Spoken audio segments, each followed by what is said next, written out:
In June 1972, the UN held a conference in Stockholm, Sweden, concerning human environment. I don't know if any of you realize how important that 1972 conference really was.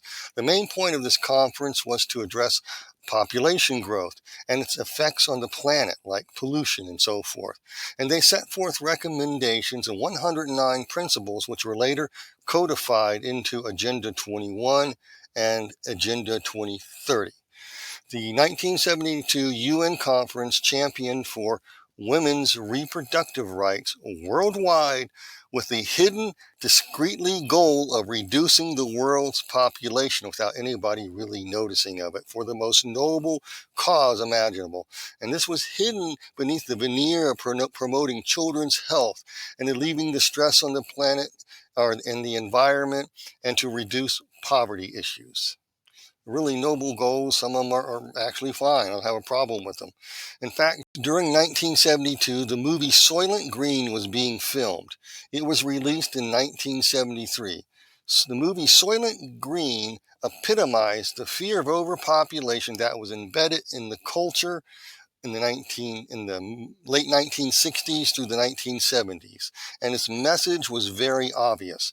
Unless something was done, the world would become so polluted and overpopulated that people would be eating Soylent Green, which is a green wafer, as Charlton Heston would scream in the last scene of the movie, Soylent Green is people!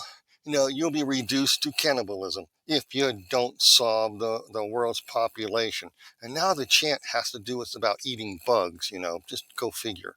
But anyway, then in 1973, America saw the passage of Roe versus Wade, which set the foundation for worldwide reproductive rights to be unleashed. So from around 1968 to the mid-1970s, the stage was set for the 1972 UN Conference on Human Environment. And I'm going to show this on the screen because it speaks about population, poverty, and environmental problems. And I'll read a little bit here, and you notice, and I want you really to notice the enchanting double talk going on here. Okay? This is a report of the United Nations Conference on the Human Environment, Stockholm. On the top paragraph up there, it says, having considered the need for common outlook, for common principles to inspire and guide peoples of the world in the preservation of an enhancement of the human environment.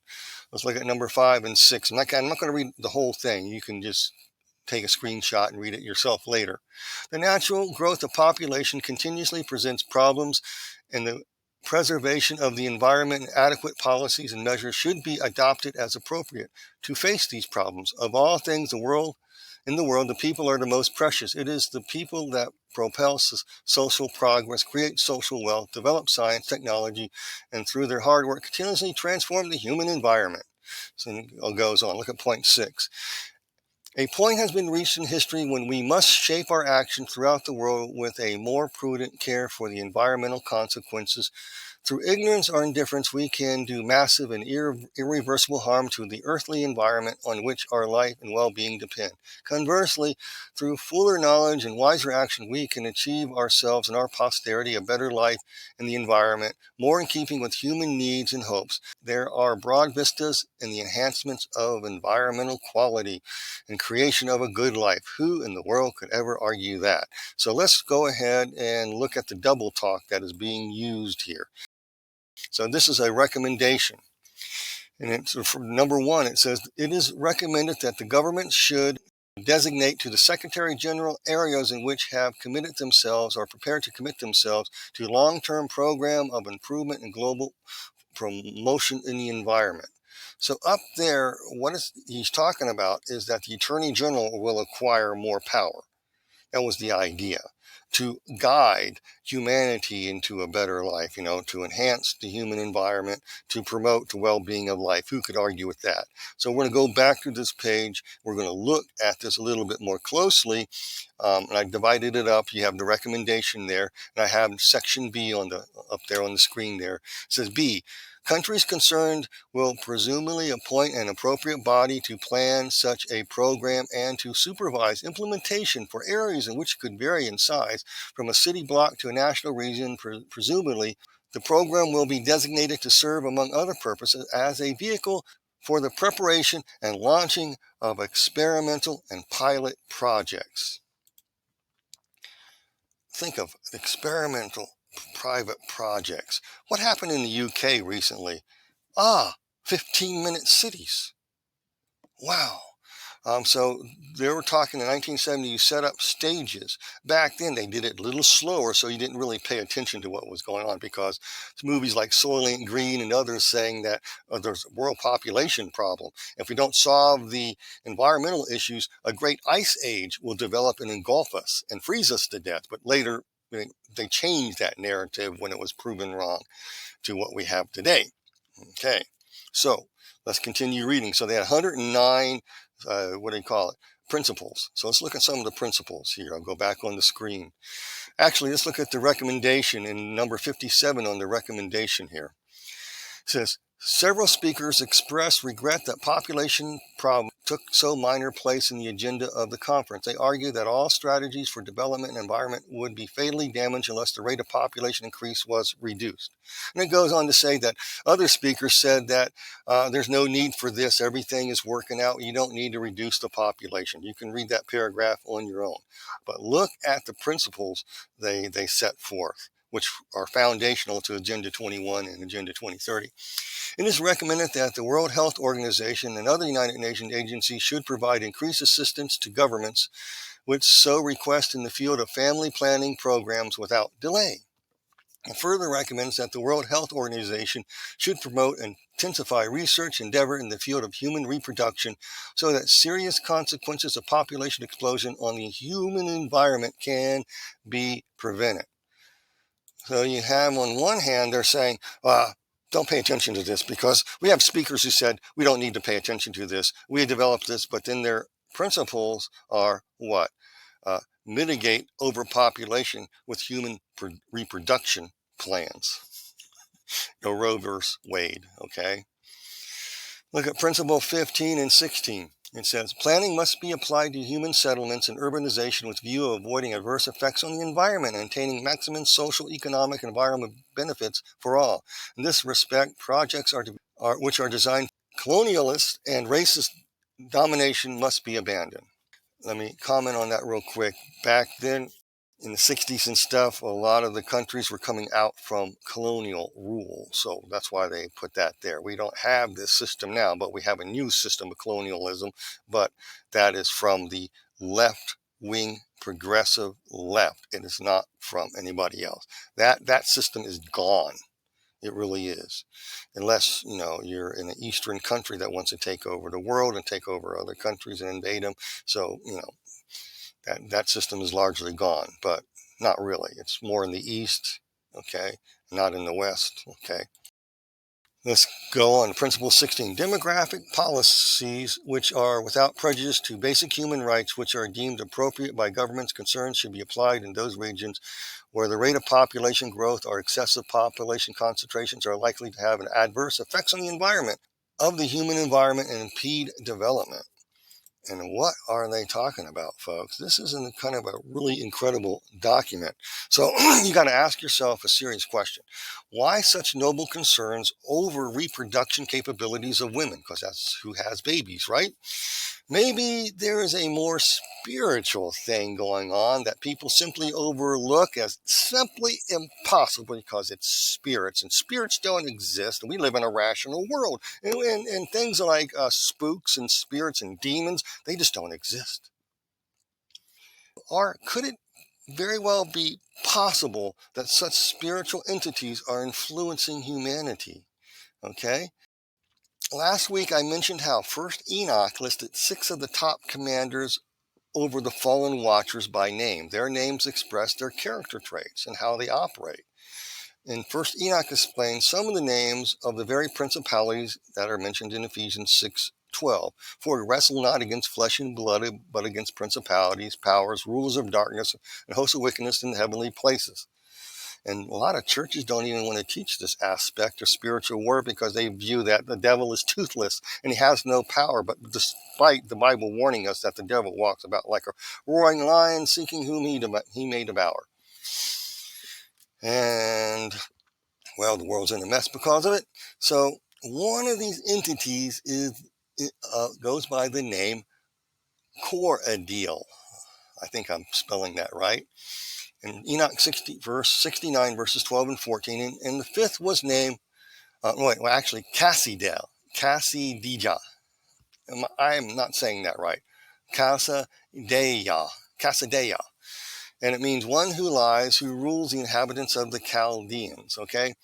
This is he who showed the children of men all the wicked smitings of spirits and demons, and the smiting of the embryo in the womb, that it may pass away.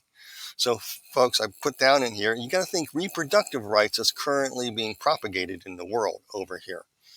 And the smiting of the soul, the bites of a serpent, the smiting which befall through the noontide heat. Think climate issues on that. The son of a serpent, he's the son of a serpent named Tabiat. I remember last week I said, now who in the heck is Tabiat? Tabiat is Timeot, a.k.a. Leviathan, the one that's entombed and trapped in the abyss below Duadel, which is about 12 miles outside of Jerusalem. And like Dr. Ken Johnson said a few weeks ago, this place, just think that location is still there, and somewhere below there is this entity. And there's 4 entities entombed in the below the Euphrates River. I won't go there right now, but there's a little food for thought. And so let's continue reading here.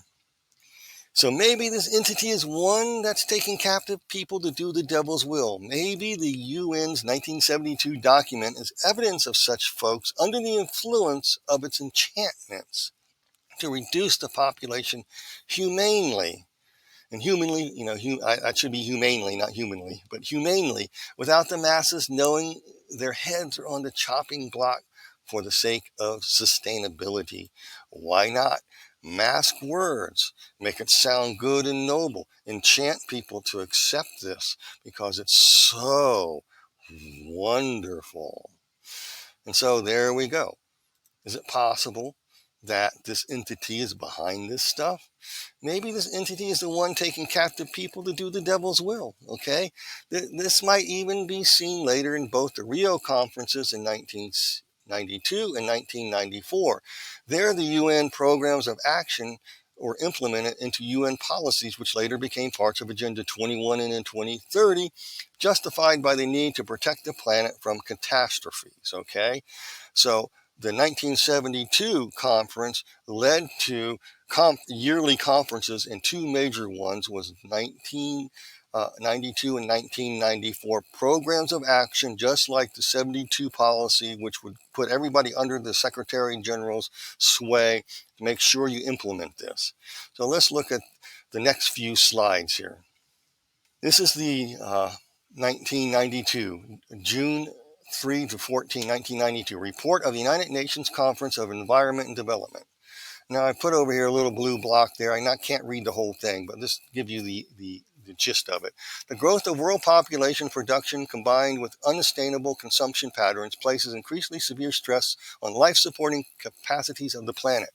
These interactive processes affect the use of land, water, air, energy, and other resources. Rapidly growing cities, unless well managed, face major environmental problems. The increase in both the number and size of city calls for greater attention to the issues of local government and municipal governments. Okay? And it goes down a little bit later, a few sentences down. Such policies should address the linkage of demographic trends and factors, resources use, appropriate technology dissemination and development. Population policy should also recognize the role played by human beings in the environmental and development concerns. There is a need to increase awareness in this issue among decision makers at all levels, and to provide both better information on which to base national, international policies and the framework against which to interpret this information. Section 5.4. There's a need to develop strategies to mitigate both the adverse impact on the environment of human activities and the adverse impact of environmental change on human populations. World population is expected to exceed 8 billion by the year 2020. Let's continue to the next section. Existing plans for sustainable development have generally recognized demographic trends and factors as elements that have critical influence of consumption patterns, production lifestyles, and long-term sustainability. So I'm going to stop for a second. Here you have them back then projecting by 2020 the population would be 8 billion. It didn't meet that objective. It was about 7.5. Now it's approaching 8 billion right now. So what they were proposing is that we got to mitigate and stop this population growth, okay? And we got to have all these factors, but we have to do it quietly and humanely, so nobody knows what we're doing. We got to obfuscate it. We got to enchant people with this. We got to lay down some laws and programs and follow them to the letter in order to implement these policies. That's what it's saying. Let's continue. It says, but in the future, more attention will have to be given to these issues in general policy formation and design developmental plans. To do this, all countries will have to improve their own capacities to assess the environment and development implications, okay? Go down a couple of sentences. Policy should be designed to address the consequences of population growth built into population momentum, while at the same time incorporating measures to bring about demographic transition. Okay, demographic transitions. What are they talking about? They want to reduce the population. It is a known fact that as a nation prospers, the population will decrease. So Canada, for example, the United States population was decreasing, and it's in the negative growth rate. And so how do you mitigate third world countries' population that are expanding? They have 10, 12 kids. Well, you let them migrate into the West, whose populations are decreasing, to balance everything out. Think about it. Policy should be designed to address the consequences of population growth built into population momentum. Let's look at Objective 5.17. Full integration of population concerns into national planning, policy, and decision-making process should continue. Population policies and programs should be considered with full recognition of women's rights. Okay? Integration with women's rights. Wow. Why in the world are they so concerned about women's rights? Well, they want to what? What do they want to do with women's rights? They want to reduce the world's population by family planning. They actually, in these plans, talk about developing family planning in third world countries. The ABR Shun agenda worldwide. They want to make it on demand, and they want to make everybody row to the same. All countries must row to the same agenda, or they have to wade in small steps to achieve population reduction by promoting and championing women's reproductive rights worldwide. That's what this is saying. So we're going to indiscreetly do this, but we're going to do it for the noble reason, this is double talk, to help children's health and have children live longer in third world countries, because they have 10, 15 kids, a lot of them die. So this is what they need to do in order to reduce the world's population, increase children's health, so that a family will only have 2 kids, and not all of them will die, so those 2 kids can manage the farm, so forth, etc., and grow the food. But food production has chemicals and fertilizers that hurts the environment, so we have to stop that and make blend a global nationalist fascism where corporate world gels with the governments of the world and makes a new form of kinder, gentler fascism, called global nationalism, in order to achieve sustainability and save the planet for the most noblest cause. I kid you not. I kid you not. So, folks, then we come to the Program Action, September 3rd through the 13th, 1994. In Cairo, which I've gone over 100 times with you guys. Look at section 3.26. Pressure on the environment may result from rapid population growth, distribution, migration, especially in ecologically vulnerable ecosystems. systems. Urbanization policies that do not recognize the need for rural development also create environmental problems. Implementation of the effective population policies in the context of sustainable development programs, including reproductive health and family planning programs, require new forms of participation by various actors at all levels of policymaking. Consistent 3.8 objectives are consistent with Agenda 21. The objectives are to ensure that population, environmental, and poverty eradication factors integrated into sustainable developmental policies, plans, and programs. Why? B, to reduce unsustainable consumption and production patterns as well as negative impacts on demographic factors on the environment in order to meet the needs of current generations without compromising the ability of future generations to meet their own needs. Okay, let's read it backwards. To ensure poverty, environmental factors, you got to eradicate the population. Okay, and you do it humanely without the population knowing it. Why? For future generations. Who is in the future generations? Well, the world's elites. Future generations is at stake. They don't want to reduce their livelihood, but you serfs are doing too much consumption going on. So what do they project? Let's look at this again. Actions 3.9. Governments at the appropriate level with support of the international community and regional and sub-regional organizations should formulate and implement population policies and programs to support objectives and actions agreed upon in Agenda 21. Other conferences, outcomes, and other international environmental agreements taking into account the common but differential responsibilities reflected in those agreements consistent with the framework and priorities set forth in Agenda 21.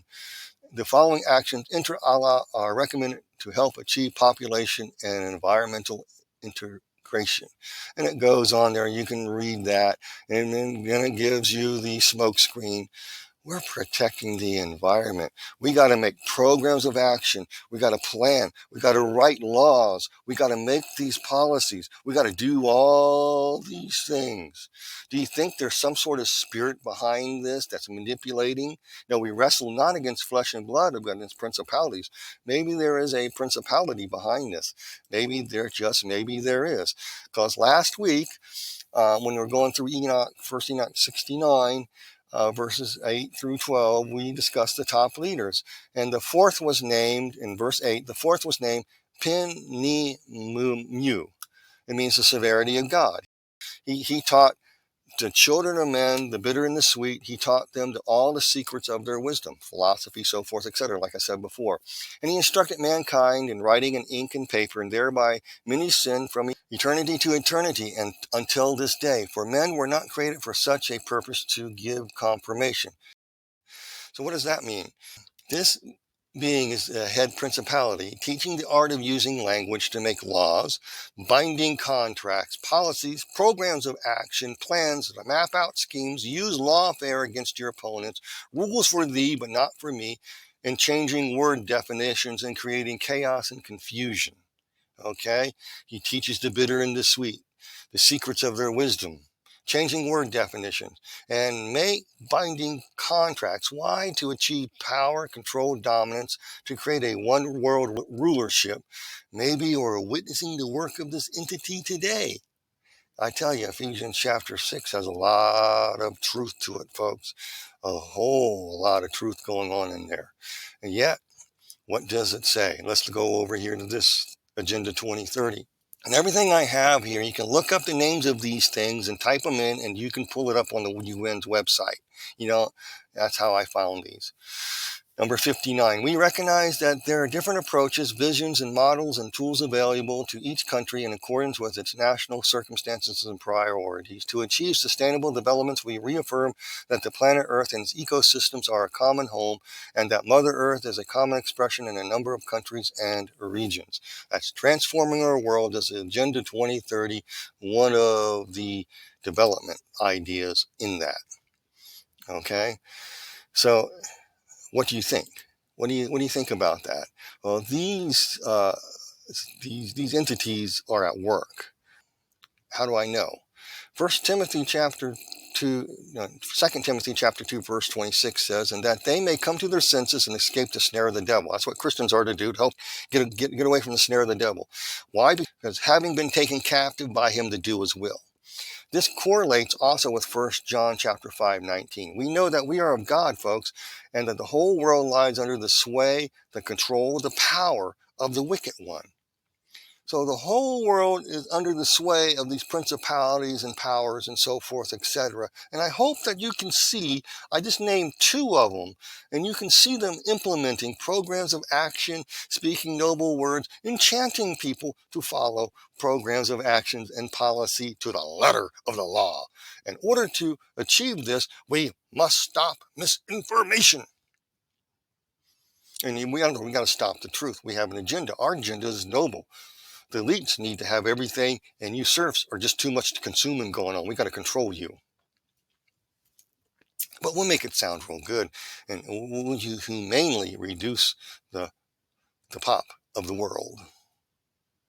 Think about it, folks. I just think hard and heavy about this stuff. These entities are seducers, enchanters, making things sound noble, pure, and good, but whose end is bitter and sometimes sweet. These are the agents of chaos. As 1 Enoch chapter 6 through 7, 8 identifies some of these, and I quote there, and they were in all 200 who descended in the days of Jared on the mountains of Mount Hermon, and they called it Mount Hermon because they swore and bound themselves by mutual imprecations or oaths upon it. And these are the names of their leaders. And these are the chiefs of tens. So I'll give you a few of their meanings. Semiaja means my name I have seen, or I have seen the name. In other words, I have seen the name of God. I know God's character traits. I'll tell you how to pit God's character traits to get away with all this stuff, okay? Their leader taught the enchantments how to pit God's character traits against each other, and root cuttings. Root cuttings could mean medicine, like a lot of scholars say, but it could also, think out of the box, could refer to, you see these strange entities, animal-like entities, around this tree called the tree of life, and they're tending it with these instruments. Maybe they were cutting roots of DNA. Oh, no, that can't be possible, because that's ancient. And ancient people did not know anything about DNA, and angels could never possibly know anything about human DNA. They could never do gene splicing because they're not smart enough like we are to do it. Okay, then there are Bara Kijal, means lightning god or maintainer of lightning. It can also represent flashes of illumination, knowledge from God. And this entity basically taught how to communicate with fallen entities and communicate with the dead. If you do a little research, you'll find that out. Then you have Shamshaspiel, the signs of the sun. He was in charge of the sunlight. It's the Hebrew compound word of Shema Pitzel. It means hearken unto the mouth of God. In other words, hearken unto the mouth of the big guy, Lucifer, Satan, okay? That's what he's telling. This is the sun deity who would come back later, They think they want to bring this entity out of the abyss because this one is going to rule the world at a future date and time. I'll talk about that later. But this is the sun deity, they call it. And it's the devil's illumination. He's going to shine light of mercy and compassion as defined by hedonism. In other words, compassion and mercy is now hedonism. So you can bring down the order by promoting hedonism. Do as thou will. That's the type. He's going to shine light upon do as thou will. And a lot of people are going to listen to these entities that are under these commanders and bring that into the human consciousness through religion, through whatever. Then you have Tamiel. It illuminates the prudence or the perfection of God. In other words, how do you manipulate the ways of God to get your gets with God? This is what this entity teaches. Then Dan Al, it means my judge is God, or God is my judge. And so when he fell, he became, you can judge like God, you can decree and declare like God, you can be a little God. That's what he teaches. Okay, you world's elites, you are the new gods of the world. Noah Harari parrots this of the World Economic, the Wafer Economic Forum there, and or the Woke Economic Forum. You can be a hackable animal. He wrote the book Homo Deus, Man is God. You can reach your destiny by becoming godlike. Do you think by chance some of these things are whispering in people's ears and influencing them? People are taken captive to do the devil's will. They're under the sway of the wicked one, right? The whole world lies under the sway of the evil ones. Interesting. Then you have it's another Asasel, Asazel. It means God has made. This entity would do what God wants, make what God wants, carry it out. So now you get God when he fell, and now he teaches humanity, you can get God to do this for you. That seems to be infiltrating churches big times. Then there's, like Dr. Michael Heiser says, the 20th one was Yahadiel. God will guide. He's one that revealed God's guidance and direction. So you have an entity that's going to reveal Lucifer's and the devil's guidance and direction into the world, how to achieve this Gnostic conflict between chaos of severity and justice and pitted against the mercy and compassion of hedonism. Theosophist, in fact, Gnostic, Alice Bailey channeled the plans and the intent of several of these entities. She even identifies the year they plan to manifest themselves when all this is going to come into a culmination, and you will see it. She channeled the exact year and the years prior to it accurately, and then how they will manifest themselves on earth. The hierarchy, the fallen watchers will manifest themselves on earth again, either through this influencing of human nature through thought patterns, whatever, or overshadowing, which is a different type of possession where you maintain your mental faculties, but when you say, for example, if you mention the President 45's name, they develop the derangement syndrome, and it's like a switch flips. That's called overshadowing. And I talked about it in my 2025 thing series I did a while back on this. So let's look at some of these things. I'll bring this up here.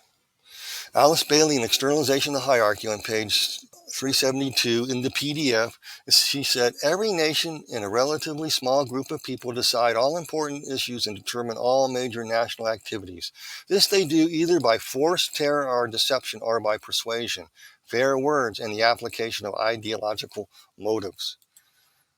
I just showed you some earlier when we started. I can show you more, but I digress. Let's continue reading. Of this situation, the Lords of Destiny are weighting themselves in order to bring the ancient conflict to an end. Okay. What ancient conflict? Good versus evil. Okay. That's what their conflict. Okay.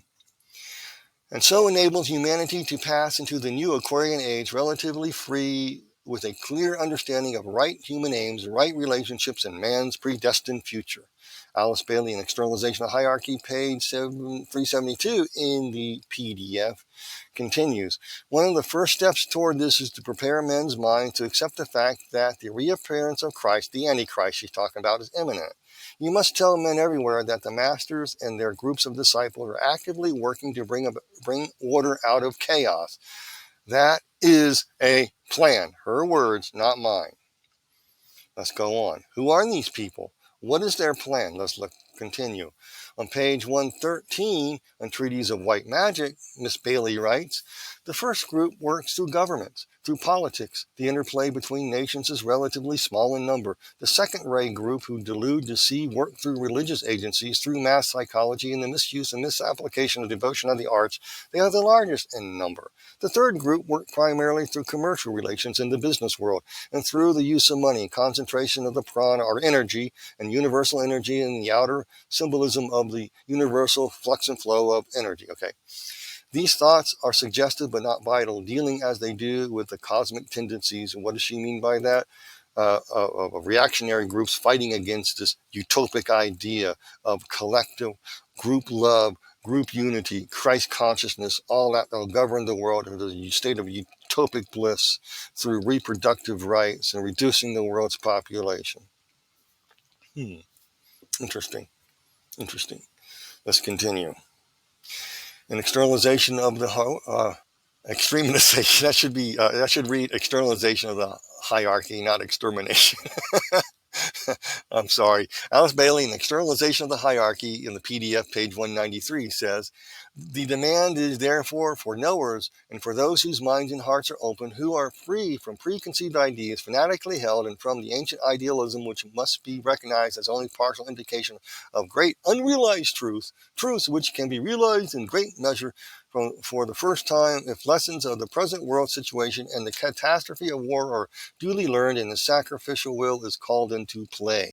I have made this practical application and as an immediate illustration of teaching anent glamour.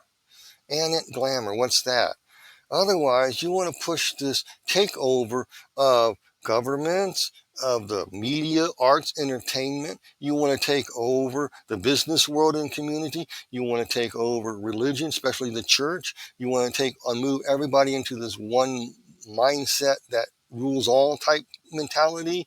You want to flip them over into it. This is dominionism. This is where dominionism comes from, folks. And unfortunately, Christians should never say that the devil stole this, we need to take it back. No, this is from the pit of hell. You know, and then I might be a little out there. You might not like what I say or do or whatever, but I died. I saw hell. I saw how these entities work. I'm telling you, I have a respect for them, but I saw the deception. And when I hear dominionism, and Christians speaking dominionism, I have to put my foot down and say, go back and really investigate it. What part does Christ have with Baal? Absolutely none. There's no mixing of this stuff in Christianity. Yes, it's okay to influence government in mass through you get the mass of the population saved, it will change the flow of government, right? It's not the other way. The dominionists want to do it the other way. I'll talk about that further in a minute, but I digress. Let's continue reading here. So, and glamour, illusion, okay. So I've made this practical application, immediate illustration of the teaching of glamour. In other words, you make this glamorous. You make everything sound good and noble. We're going to have population reduction humanely through women's reproductive rights for the health of children, so there'll be less children in the third country worlds, so they can grow the farm food that's needed if they still exist, because they got to get rid of farms because farms produce CO2 and it goes on. It doesn't make any sense, these people, but they make it glamorous. They make famine glamorous. We're making conditions of famine, but we're going to make it glamorous. We are saving the environment. Okay, that's what she's talking about. Illusion, okay, and this immediate illustration of teaching, glamour, illusion, and Maya are, deception. Because the whole world problem has reached a crisis today, because it is clarification will be the outstanding theme of all progress, educational, religious, and economic, until the year 2025, just one short year away from today. Well, today, as humanity waits the revelation which will embody the thoughts and dreams and constructive goal of the new age, the demand comes for the first time from a large group of intuitively inclined people. I said not intuitives, my brother. This group is now so large, its focus is now so real, and its demand so loud that it's succeeding in focusing the mass intent of the people. Again, that's dominionism. Alice Bailey, Foster Bailey were instrumental in writing the UN Charter. Many theosophists were involved in the UN. It's a matter of historical record and fact. You think they're listening to something else? Well, I think they're listening to agents of chaos in order to bring forth a new order out of the very chaos they plan to make. They do it by playing both sides, by pitting people against each other. Like progressives everywhere say, you got to burn down the system. It's all about obtaining absolute power and control and dominance. Okay? So that's what it's about. So let's look at this. I'm going to show you a couple of quotes from some other people. Let's look at this quote here.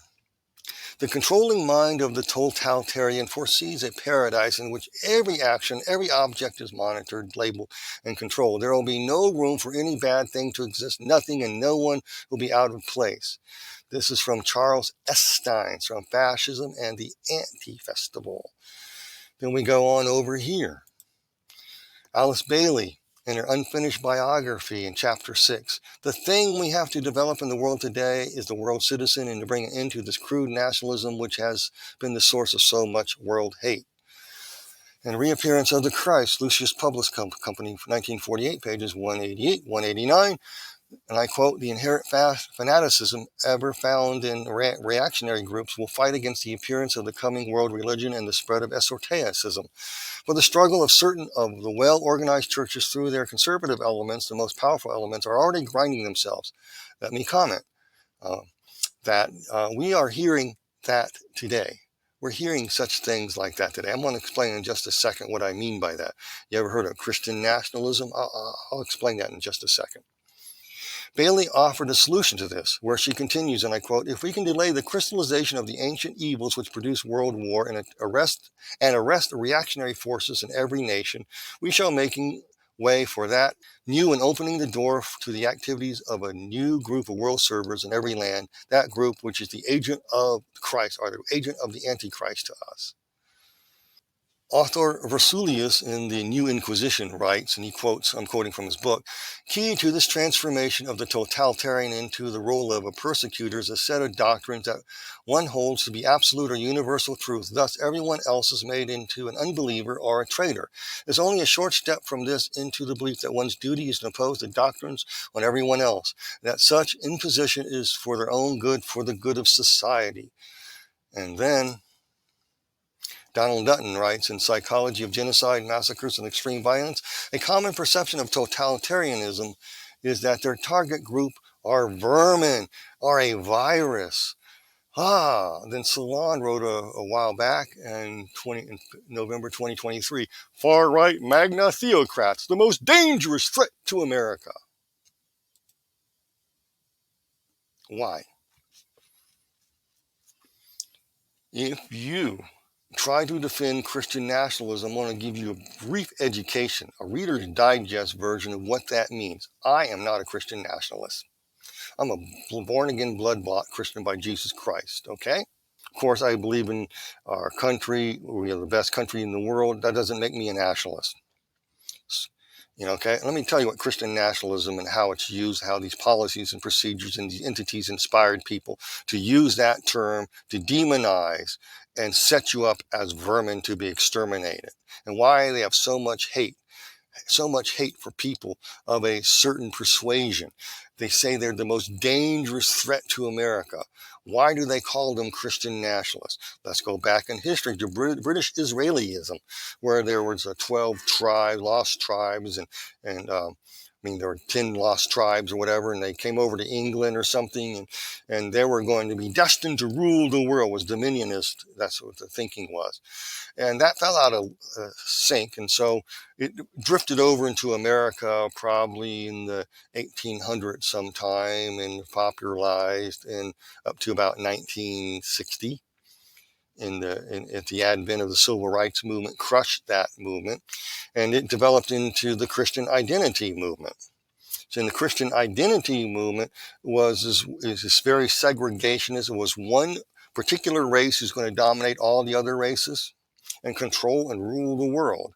And that was the Christian identity movement of the KKK and white supremacists, which morphed later into a new name by this famous minister by the name of Roy E. Davis and some others. And then one that I'm going to tell you, buried underneath a pyramid with an eagle on top. And I'm sorry if this offends you, but you need to be offended and wake up. His name is William Branham. He was a segregationist. He was a white supremacist. He was with Roy E. Davis, who was the second in command of the KKK, marched down, you got pictures of it, marching down Pennsylvania Avenue in D.C. holding a Klan parade. So this is the Christian identity movement, which became Christian nationalism. So I bet you didn't know that William Branham was investigated for the murder of A.A. Allen. They couldn't find anything on. They just got stone silence about it. Why? Because A.A. Allen had he approved of interracial marriages. He approved of races mixing together and worshiping together. William Branham said, no, not at all. You can hear it in his messages and hear it in his sermons. Sorry, folks. He was a racist white supremacist.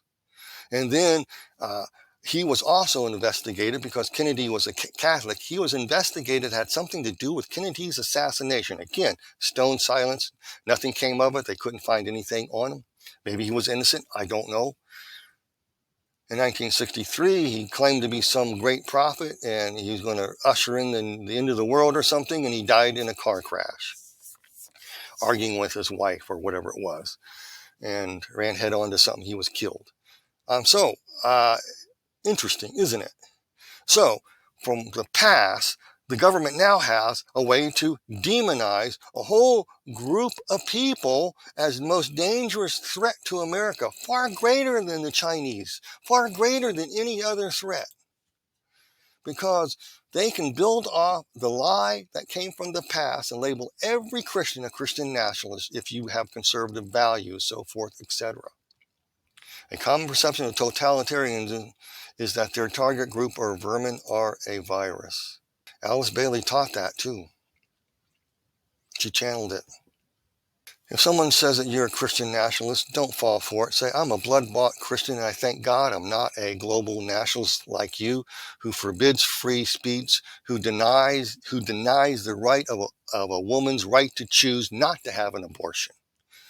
I do not impose my rules and regulations on you, or else. You got to stand up to these people, folks. Gets me, got to calm down. So that is Christian nationalism. Don't fall for it. And a lot of people in Congress are falling for this junk, claiming to be, because it sounds cool. Okay, let's go to this slide. Alice Bailey and Externalization of the Hierarchy, page 281 in the online PDF. One result of this hierarchical alignment and the adjustment will be the establishment for the first time so that accepted disciples are taking initiation and pledged disciples are being accepted, and accepting disciples are taking their pledges. Thus, a great new movement is proceeding, and tremendously increased interplay and interaction is taking place. This will go on until AD 2025, just one short year away. In 2025, the date in all probability will be set for the first stage of the externalization of the hierarchy, and she means on the planet. The present cycle from now until that date, she wrote this in the late 40s, is called technically the stage of the forerunner. It is preparatory in nature, testing in its methods, and intended to be revelatory in its techniques and results. You can see, therefore, that the Kohans, masters, initiates, world disciples, and aspirants affiliate with the hierarchy are all at this time pressing through cycles of great activity. And I put a note here, the WEF fits that bill. It is the adjustment necessary by the rapidly advancing alignment. The members of the hierarchy are fitting themselves for the objective work of public expression.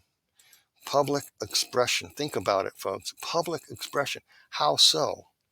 Okay? I'll show you how real quick. This is 2009. This is before 2025, and like I said, they're doing this for public expression. And I did a teaching on this. It's a foresight for smart globalization, accelerating, enhancing pro-poor development opportunities. And I can't, the print is too small for me to read, but I'm not going to.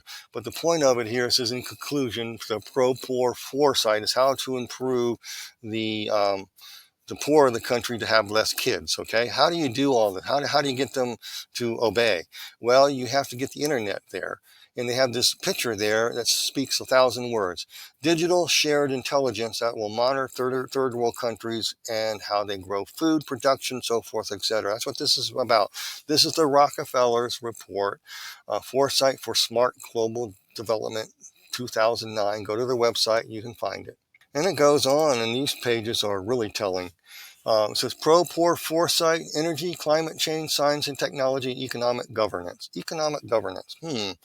And then it has this, on page 17, has this funny looking flag with an all-seeing eye, two soldiers overlooking like a destruction or chaos brewing over what they call the poor South, or the poor third world countries. Interesting, isn't it? Wow, why would a noble government have such a wicked, vile sign like that? Well, it says over on page 22, pro-poor foresight is needed on a wide range of critical issues for the workshops 3 experts prepared papers in important cross-cutting areas of energy and climate issues, science, technology, economic governance. We're going to watch over you in everything you do. We got to get the internet in the third world countries. We've already got it in the West. Let's develop it further.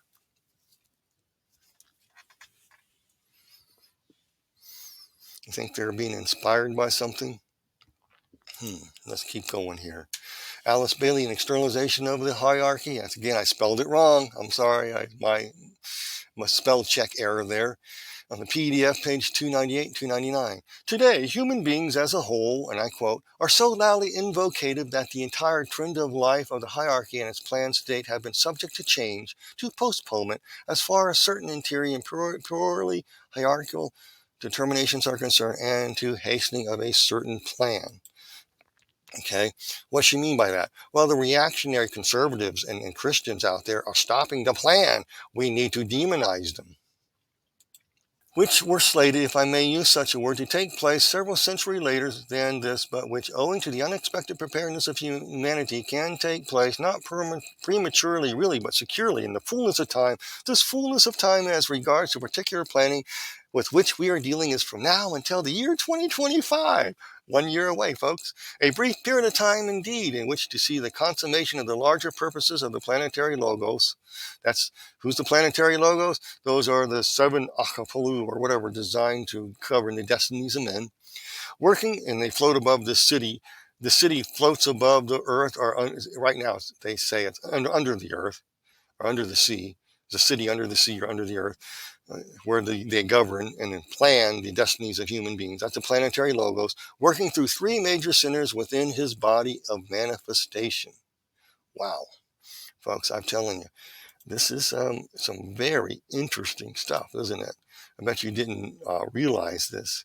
Do you think it's possible that human agents were taken captive and under the sway of the evil one, just as 1 John 5:19 mentions, to produce what we're witnessing worldwide today?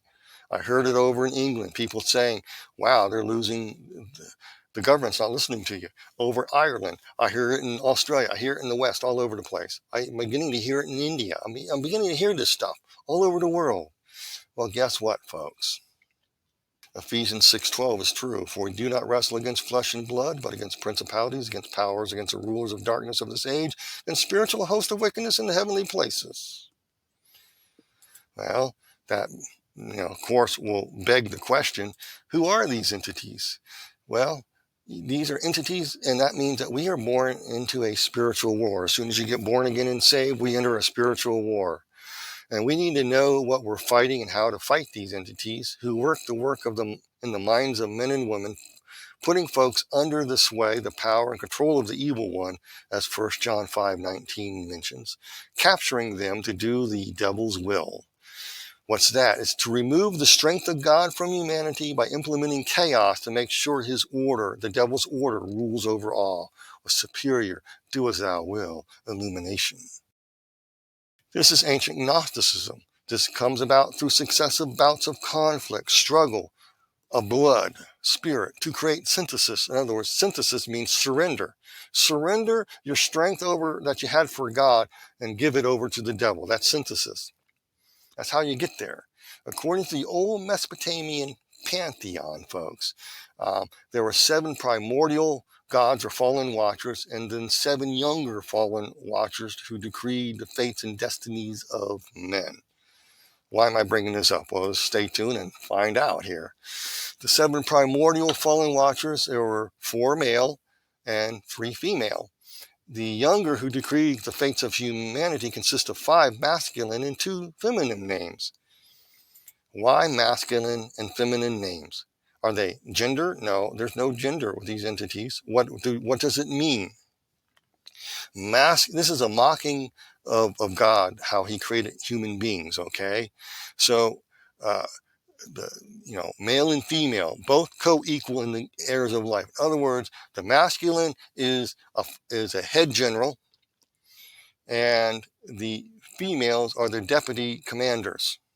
This is a military formation, folks. These are military formation. This is the devil's army, folks. These are the agents of chaos.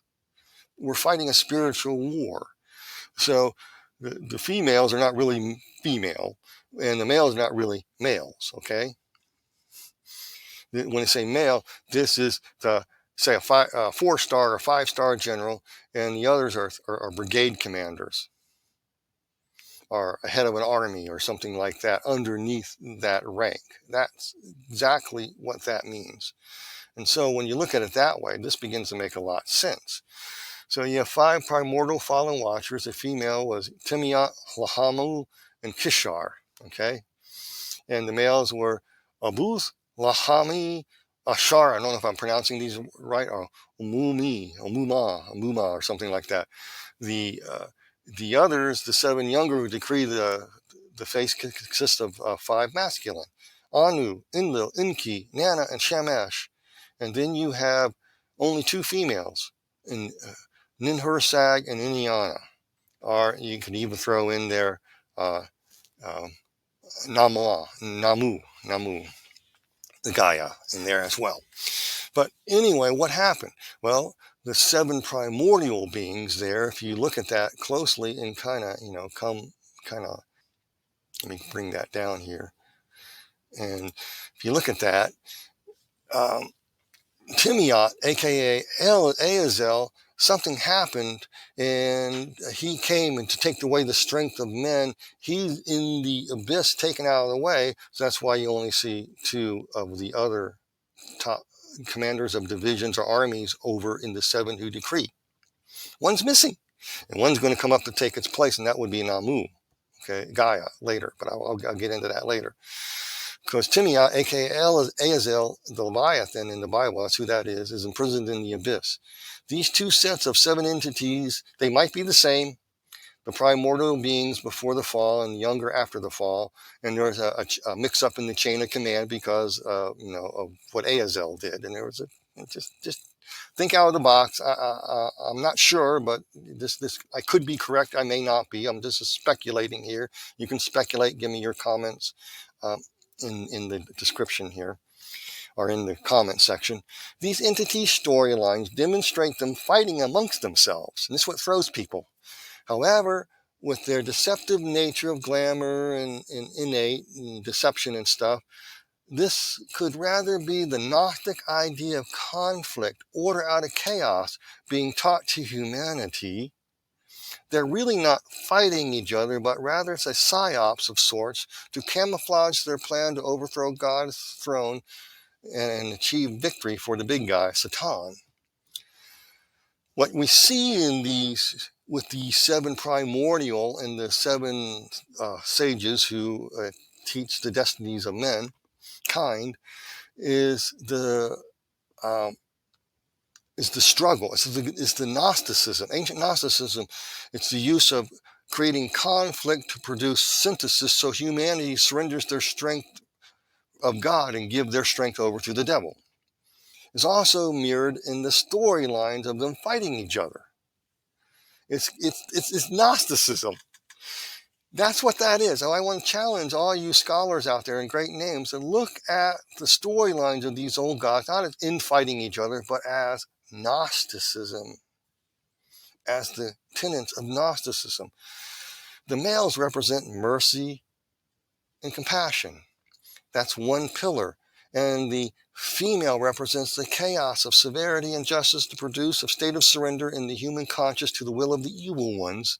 In other words, humanity was given to the sway and pull and control of the evil ones, okay? And Jesus Christ came to set us free from that, hallelujah.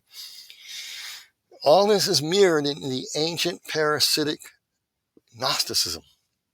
It's the 3-pillar system that I talked about for a long time, along with its hidden ladder behind the 3 pillars of initiating all humanity into historicism.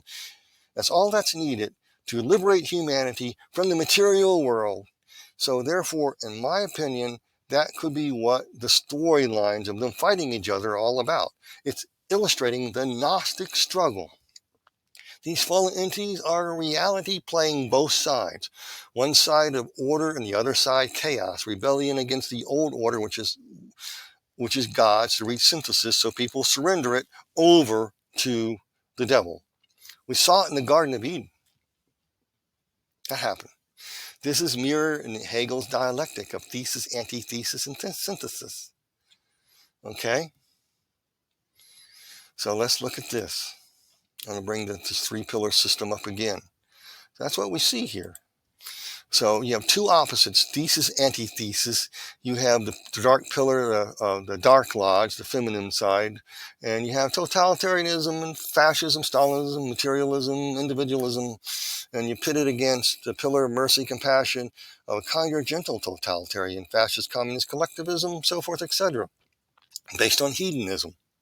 Okay, others based on laws, writing of laws, legalism, the dark lodge. You see something here? So you have two opposites to reach a synthesis that someday leads humanity to achieve a final utopic, dystopian new world where humanity returns to a state of pure spirit being, one engulfed in the light of Satan, the big guy. So why do I bring this up? Why do I bring it up? It's simply put, folks, the point is here that this is consistent, seen in the 3-4 pattern, seen in esotericism that Alice Bailey writes about, and I gave you some documents, you can go back and look at them, on about initiating humanity. Okay, you initiate humanity in 7 stages, and it's a 3-4 pattern or a 4-3 pattern. Sometimes they call it a 3-3-1, a 3-1-3 pattern, but it's actually a 3-4 pattern to explain how to initiate all humanity into esoteric thought without people even knowing it. The order of compassion, that pillar of merciful hedonism, is guided by the 4 males who are in conflict with the 3 of their other commanders to produce severity and justice in order to create chaos, the tension, the Gnostic struggle needed to create their new order of the age, so that humanity finally surrenders to them. The same 3-4 pattern is used to initiate the masses of humanity to create a synthesis to reach ever higher levels of secret knowledge in the Jacob's ladder that's seen in the back of these pillars that I didn't put there in my chart. I couldn't put it in there. That's needed to reshape humanity back into pure spirit being, free from the material world, a collective paradise, a group love, Christ consciousness. Everybody go, This is explained very well in this slide right here. Alice Bailey in Rays of Initiation, PDF, page 124, and I quote, "This has never been more evident to the masters than today. The war might be regarded as revolt by the form side of nature against the old conditions, against the new incoming conditioning factors on the part of the Black Lodge." That's the black pillar, chaos. Between the two forces, one sensitive, that's onward moving, ready for that which is new and better, that's the mercy, hedonistic mercy and compassion. And the other, reactionary, static, that's the black pillar, determined to gain a stranglehold upon life within the form. The hierarchy stands at the midway point. What does that mean? The hierarchy stands at the midway point. They're looking for synthesis. Under the sway of the evil one, right? Taken captive by the devil to do the devil's will, right? Throwing all its weight aside to that which is new, spiritual, and desirable.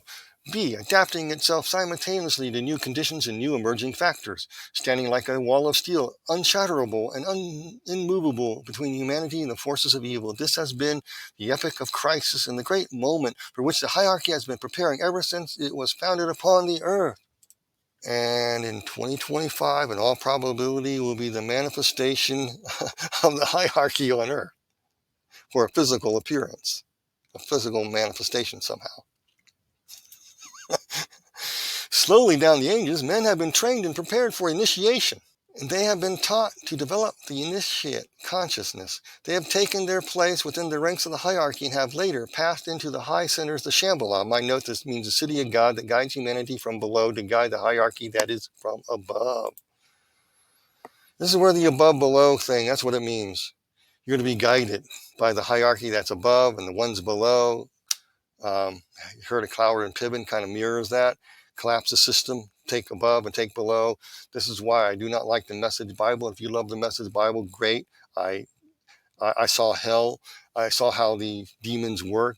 I know how they infiltrate it, have people write things in scriptures knowingly or unknowingly. I can't say about this guy who wrote the message.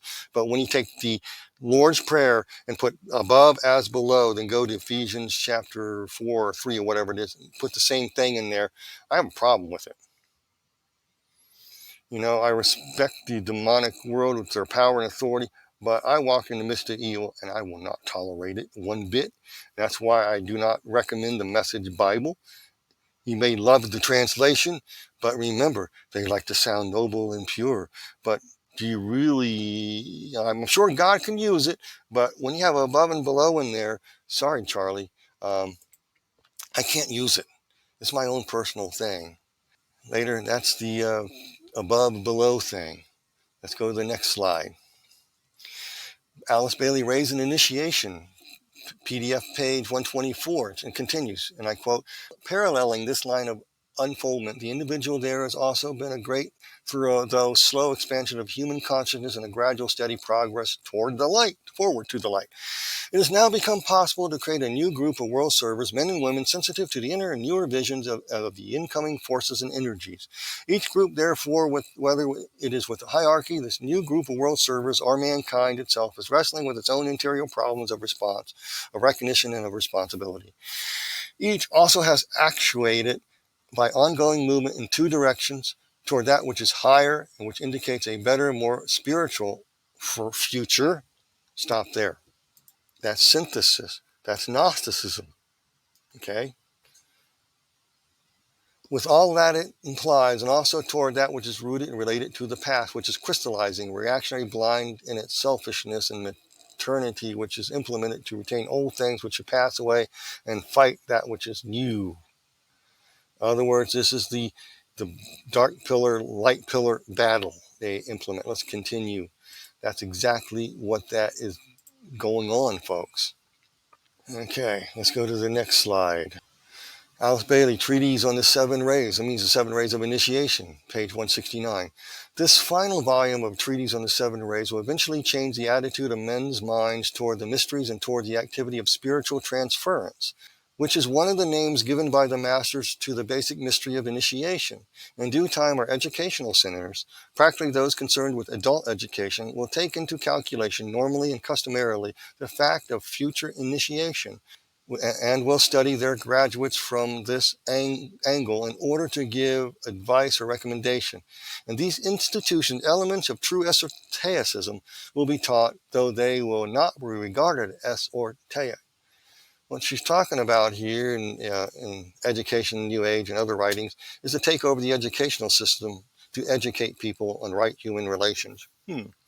You think somebody's being inspired? You think John Dewey, the so-called, he's really not the father of the educational system. He's a modern theosophist, so forth, etc., who infiltrated the education system for this very person to indoctrinate people into historicism without their knowing it. Are you seeing any of that? Yeah. Put it in the comments if you are. So let me talk about the levels of initiation.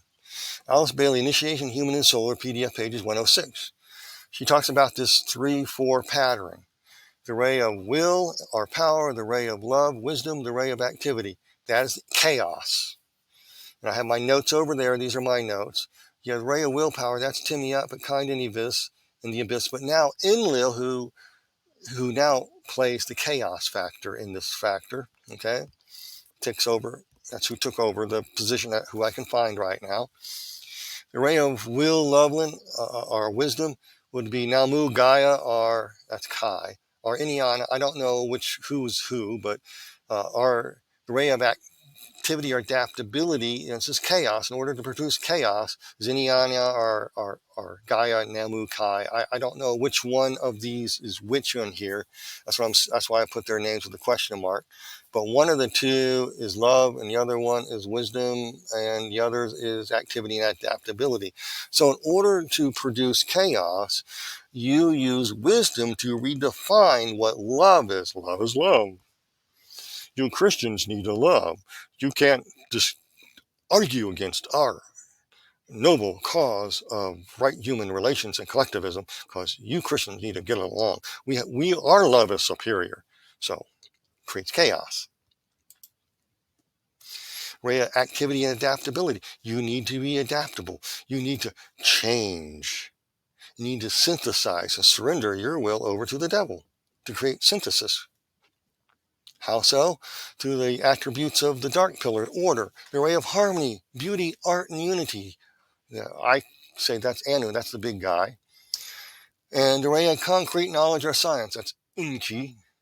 The ray of abstract idealism or devotion, that would be Nana, the moon deity. The ray of ceremonial magic or law, that would be Utu Shamish, which would be the future Antichrist, which, in fact, if you look at the Antichrist coming to power in the book of Daniel and enchanting people and for a small group of people and so forth, that's what he's doing. So you have these two centers fighting each other, but they're really not fighting each other. They're playing both sides in order to have humanity surrender. So the devil makes everything sound for harmony, beauty. We'll use the arts to create unity of this mindset. You know, this is hedonistic compassion and love. This is hedonistic concrete knowledge and science. This is hedonistic abstract idealism and devotion. This is hedonistic mercy and compassion of ceremonial magic and law for the betterment of all humanity. Alice Bailey in Treaties in the Seventh Ray, page 169. This final volume of Treaties of the Seven Rays will eventually change the attitudes of men's minds toward the mysteries, toward the activity of spiritual transference, which is one of the names given by the masters to the basic mystery of initiation. That's the 3-4 pattern. Chaos to create an order in battle, so you surrender and become fully under the sway of the evil one. In due time, our educational centers, practically those concerned with adult education, will take into calculation normally and customarily the fact that future initiation where their students are concerned, and will study their graduates from this angle in order to give advice and recommendation. In these institutions, elements of true esotericism will be taught, though they will not be regarded as esoteric. This is all done in secret, folks. It's seen in the 3-pillar system, this is actually the most accurate. So you have the dark second commands called the Dark Lodge. They lay down the order of law. If you disobey, severity, justice, and this is all about struggle, chaos. And then you have the pillar of mercy, compassion. This is the White Lodge. It's hedonistic compassion, hedonistic mercy. It's hedonistic love as superior. These will battle each other, so human beings will reach the center pillar, the crown, and merge into equilibrium, or synthesis. Okay? Why? I'll go back to this slide. And on the bottom here, I wrote it's from the Hindu version here. It's the Stavada. It's one of 3 virtuous ways of achieving purity, equilibrium through a paralaic. That means dissolving, melting away, a termination. To bring into a non-existent state by blending masculine and feminine together to create a synthesis of unity, harmony, balance, a nirvana. How?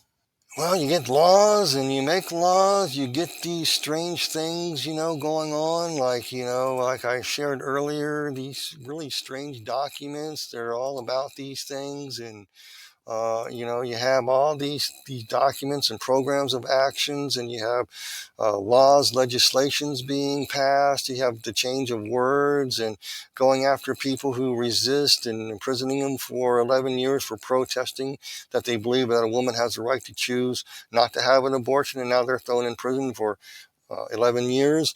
So there you have it.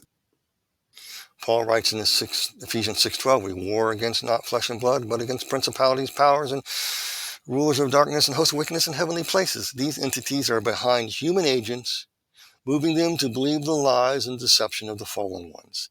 This explains why we're witnessing a worldwide collapse of godly morality based on the Judaic-Christian principles of right and wrong. And the progressive left is winning. They sell it by how? I'm going to put the slide up again. I'm going to explain how. Okay? They sell by hedonistic kind of compassion and mercy and love for the criminal, for the illegal, for the depraved, for the profane. You must love and have compassion, understand why they're doing that, and pay up for oppressing them. In other words, they do this to pit against laws and the old order so their new order can arise out of the chaos they make. It's all about love as love, with no boundaries, no protections, used to crash the old order down. Think about that. To crash the old order down. So all reach a pure spirit state, standing before the great white throne, waiting their turn to eternally swim laps in the lake of fire, and game over, you've been deceived. While traveling towards this, these people never realize what they're doing. This explains why we're mixing the ability to mix DNA of one separate species into another. This is why we see the push of AI and the push for digital currency. This is why we're seeing the question of who you are as a human being, and parents losing their rights to raise their own children and have governance over them. The state needs to. Chaos is unleashed in the name of love, mercy, and compassion for all that is profane and been oppressed. Oppressor versus the oppressed. We got to bring down the system of the old order. We got to burn it to the ground, as Antifa would say. This is why we see apostasy rising big in the church. The offices simply channeled the plan on how to do this. They laid out the plan, Alice Bailey, Sarah McKinney, and a whole bunch of others, by bringing forth a new order out of the chaos they make by playing both sides under the guidance of the spiritual hierarchy to do so. As Ephesians 6:12 says, we are to battle against this. We got to put on the whole armor of God. We got to make a stand. In other words, how do you do that? Lord, help me. I have no courage, but give me the words to say. Do not accept this. Resist it. You learn how to cast down arguments and every high thing that exalts itself against the knowledge of God.